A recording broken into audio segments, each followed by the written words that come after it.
குடும்ப தலைவி பெண்களுக்கு நேரடி நிதி உதவி வழங்கும் திட்டமாக அறிமுகமான மகளிர் உரிமை தொகை ஆரம்பத்தில் சமூக மாற்ற முயற்சியாக பாராட்டப்பட்டது. தற்போது தேர்தல் சூழ்நிலையுடன் இணைந்து பேசப்படும் தொகை பரிமாற்ற விவகாரம் இந்த முயற்சியின் நோக்கம் மற்றும் செயல்முறை குறித்து புதிய சர்ச்சையை கிளப்பியுள்ளது.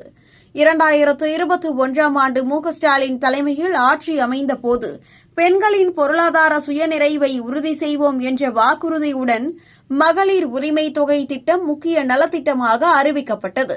தகுதியான குடும்ப தலைவி பெண்களுக்கு மாதந்தோறும் ரூபாய் 1000 வழங்கப்படும் என கூறப்பட்ட இந்த திட்டம் பெரும் எதிர்பார்ப்பை உருவாக்கினாலும் 2021லேயே வழங்குவதாக கூறப்பட்ட தொகை 2023ல் தான் நடைமுறைக்கு வந்தது என்பது குறிப்பிடத்தக்கது. இதனால் இடைப்பட்ட மாதங்களுக்கான நிதி என்ன ஆனது, அந்த காலத்தில் ஒதுக்கீடு செய்யப்பட்டதாக கூறப்பட்ட தொகை எங்கு சென்றது என்ற கேள்வி பொதுமக்கள் மத்தியில் எழுகிறது.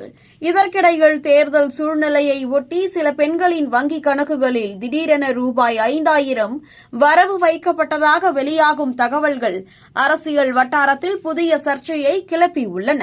இந்த தொகை குறித்து முன்கூட்டியே அரசாணை வெளியிடப்பட்டதா?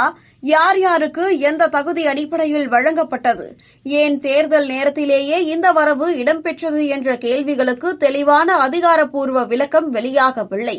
ஒருபுறம் இது நலத்திட்டத்தின் விரிவாக்கம் என கூறப்பட்டாலும், மறுபுறம் தேர்தலை முன்னிட்டு எடுக்கப்பட்ட அரசியல் நடவடிக்கையா என்ற சந்தேகமும் எழுகிறது. குறிப்பாக பீகார் மாநில தேர்தல் காலத்தில் பண உதவி வழங்கப்பட்டதை ஓட்டுக்காக பணம் என விமர்சித்த அரசியல் தரப்புகள் இன்று இதேபோன்ற குற்றச்சாட்டை எதிர்கொள்ளும் நிலை ஏற்பட்டதா என்ற கேள்வியும் எதிர்க்கட்சிகளால் முன்வைக்கப்படுகிறது.